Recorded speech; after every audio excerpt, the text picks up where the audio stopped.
আজ শুক্রবার সকাল 10:30টায় ঘুম থেকে উঠলাম। উঠে ঠিক করতে পারছিলাম না কি করব। একটা ধারাবাহিক বড় গল্প লিখছি, এখনও সেটা লেখা বাকি আছে। এর পাশাপাশি খবরের কাগজের জন্য ছবি তুলতে হবে। যাই হোক, কোনো মতে ব্রেড খেয়ে বেরিয়ে পড়লাম অজানার উদ্দেশ্যে। গন্তব্য কোনো ধান ক্ষেত। এই সময় ধানের চালা পোতা হয়। চলে গেলাম হংসবিল। এর আগে কত এসছি। এখানে হংসরাজ ঠাকুরের অনেক জমি আছে, দারুণ সুন্দর জায়গা।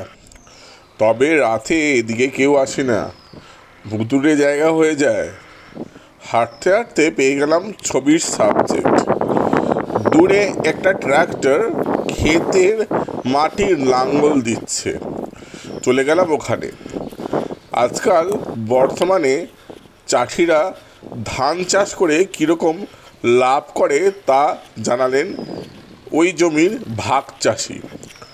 দুঃখের কথা, আগের বর্ষায় সব ফসল অত্যাধিক বৃষ্টি হওয়ায় নষ্ট হয়ে গেছিল।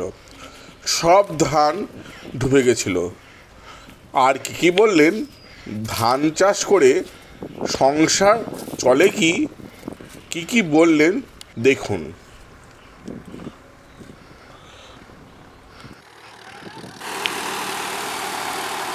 এটা কতক্ষণ ধরে চলবে? এটা চার্জ দেওয়া হচ্ছে, মানে 1 ঘন্টা।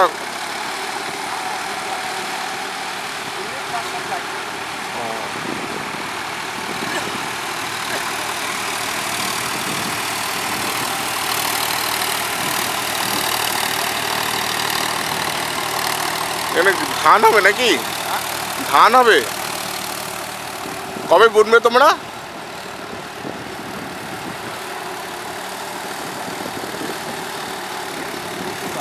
হ্যাঁ,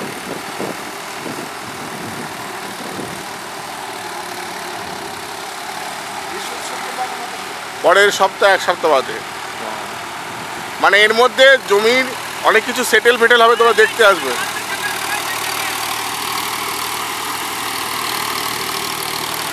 ও, আর এইগুলো যে ছোট ছোট ধানগুলো যেখানে পোতা থাকে না, ওগুলো কোথায় আছে? বাড়িতে নাকি?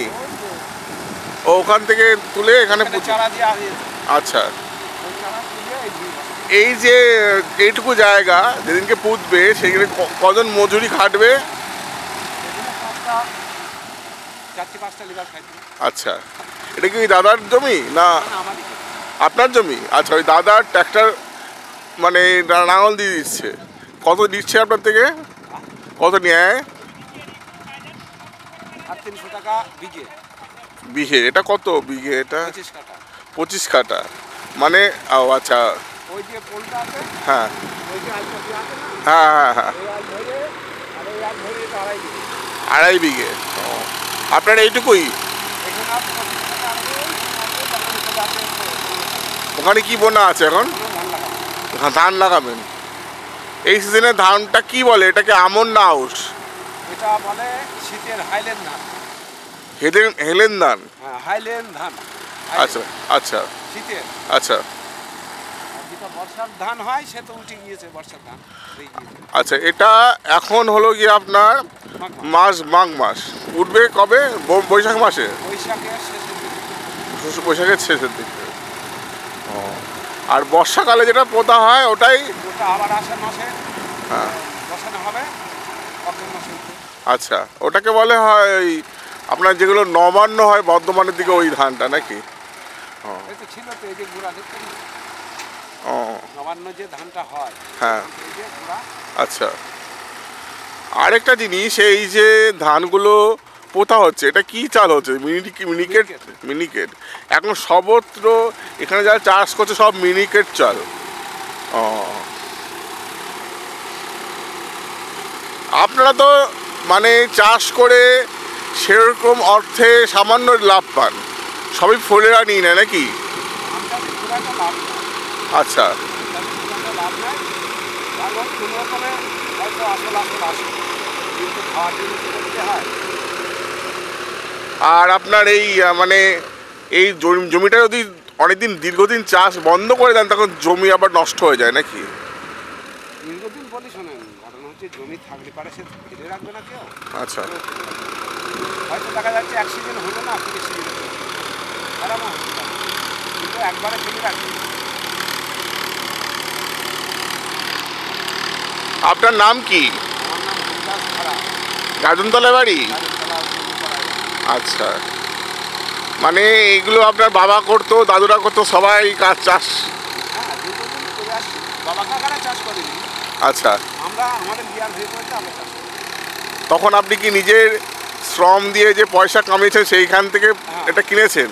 কিনা না, এটা একটা ঠাকুরের জমি। ও, সেখানে লিজ নেওয়া হংসবাহন ঠাকুরের জমি?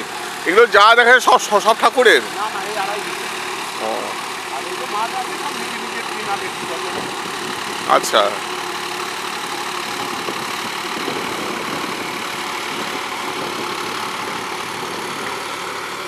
এখন কি মনে হচ্ছে আপনি যে করছেন, আপনার কয় ছেলে? 3 ছেলে। তারা কি কাজ, এই কাজের সাথে যুক্ত না? পুরো জলের লাইনে কাটে, ও, মাছ যায়, কল বসানো। তাহলে তারা কি এই মানে ভবিষ্যতে তারা কি করবে? মাঠে আসবে না? তাহলে তখন কি হবে? তখন যার জমি সে ও আচ্ছা, ও ঠাকুরের জমি অন্য কেউ লিজ পেয়ে যাবে। তখন লিজ নেবে। আচ্ছা। তো আপনি এই সময় যে ধান পুঁতছেন, বর্ষাকালে ধান, মানে সারা বছরই কি ধানের উপর কারবার করেন না অন্য কিছু? না না, অন্য কাজে করতে হয়। না, অন্য ফসল কি পোতেন? এখানে জমিতে জমিতে আমরা তো ধরুন অল্প জমি, ওই খাওয়ার জন্য ধান চাষটা করি, কিন্তু অন্য ফসল যে করবো সেটা হয় না। এই ধান তুলে নেবো, ধান তুলে নেওয়ার পরে বৈশাখ মাসের শেষে বিক্রি হচ্ছে। তারপর দেখা গেল যে বীজ চারা দিলাম, ওই যে আষাঢ়ি ধানটা লাগাবো, বীজ চারা দিলাম, বীজ চারা দিয়ে তারপরে যে আষাঢ় মাসের শেষের দিকে তখন দিয়ে আবার ওই ধান লাগাবো। ঠাকুরকে কত টাকা, মানে লিজটা কত টাকা দিতে হয়? বছরে 6,000 টাকা বিঘে। দিকে 6,000 টাকা। আচ্ছা। যাই হোক, চাষ করে বেচতেও পারেন, বাড়িতে খেতেও পারেন নাকি? হ্যাঁ, বিক্রি করার মতন হয়তো বিক্রি করি, ও, তাহলে বাড়িতে খেয়ে নেন? নাহলে ধরুন বছরে আমার তো করতেই হয়। এই যে তার মধ্যে দেখা যাচ্ছে যে হয়তো 10 বস্তা বিক্রি করি। ও আচ্ছা। এই যে খরচাটা হচ্ছে, এই খরচাটাই ধান চাষে খুব একটা লাভ নেই। দেখা গেল যে 10 বস্তা বিক্রি করে দিলাম, তখন হয়তো সেই পয়সা দিয়ে আবার চাষ করি। এটা তো লাভ নেই। সরকার থেকে কোনো না, সাহায্য করে? সরকার থেকে সাহায্য করে যাদের ব্যক্তিগত জমি, যাদের কাগজপত্র আছে তাদের। আমরা তো ভাগ জগতে মানে ভাগ চাষি বলা হয় যাদের, আপনারও সেইটা? ভাগ চাষি। আচ্ছা। এই বাড়ি ঘটনা হচ্ছে যদি এই যে চাষিদের জমি আছে তাদের বিধিপতি 10,000 6,000 করে বছরে বছরে টাকা দেয়, সেটা তো সে জমির মালিকরা পায়। আমরা যে ভাগ চাষি আমরা তো পাই না। আচ্ছা আচ্ছা। আমরা তো পাই না, হ্যাঁ, তাহলে সে আমাদের লাভটা কোথায়? এই তো মালিক বাড়িতে বসতে গিয়ে সেই টাকাটা পায়। বেশ বেশ, বুঝতে পেরেছেন? বুঝতে পেরেছি। কিন্তু সেই পয়সাটা আমরা পাই না। এখানে যা জমি করছি সব ভাগ চাষি। এই বছর যে বর্ষার সময় যে ধানগুলো তুলেছিলেন, তাতে কত বস্তা পেয়েছিলেন? ধান এখানে হয়নি। এই মানে চাল যেটা পেয়েছিলেন মানে? ধান যেটা হয়েছে, হ্যাঁ। ধান লাগানোর পরেই তো জ্যৈষ্ঠী আষাঢ় মাসে লাগিয়েছে, হ্যাঁ শ্রাবণ মাস থেকেই তো বর্ষা হ্যাঁ। ডুবে গিয়েছিল। ও, নষ্ট হয়ে গেছিল? তাহলে পুরো নষ্ট? ও কিন্তু আমরা ওই যে খরচা খুচি করলাম, আমরা তো কিছু গেলাম না, সে জমির যারা মালিক তারাই পাবে পয়সা। আচ্ছা।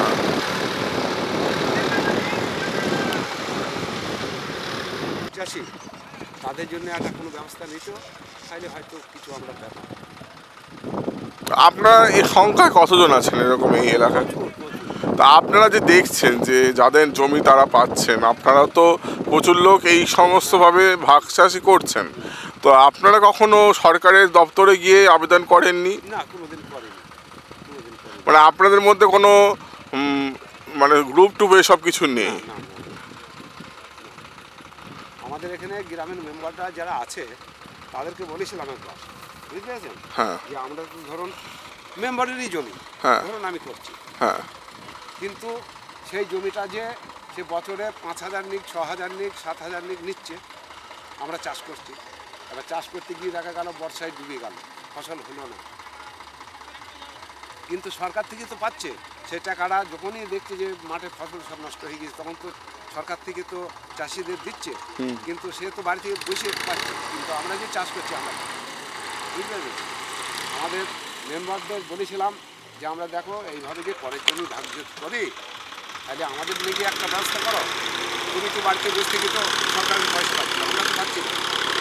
তা বললে সেটা কাগজপত্র না থাকলে তোমাদের নামে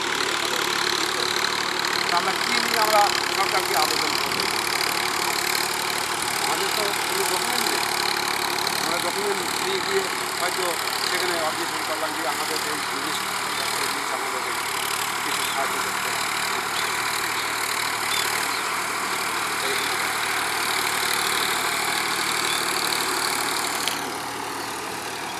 ও তোমার কোনো মতে দাঁতে দাঁত চেপে মানে করে যাচ্ছেন আর কি। কোনো রকমে কোনো রকমে